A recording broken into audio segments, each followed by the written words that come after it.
আপনি কেন দীক্ষার সময় শিষ্যের পাপ গ্রহণ করেন, সমস্ত পাপ গ্রহণ করেন? ভালো প্রশ্ন,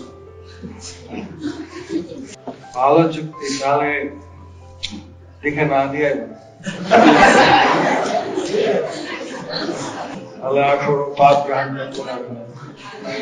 কিন্তু যে সব ভক্ত যে কিভাবে ভগবানের কাছে ফিরে যাবে, তারা যদি দীক্ষা না পায়, কিভাবে ভগবানের বচন করবে, কিভাবে নামের রুচি আর সাধন করবে, সেই জন্য আমাদের দিতে হবে। সব ভক্তগণকে সুযোগ দেওয়ার জন্য ভগবত ধাম ফিরে যাওয়া। আমার যদি কষ্ট হয় হোক, কিন্তু ভক্তগণে ভগবানের নিত্য ধামে ফিরে যায়।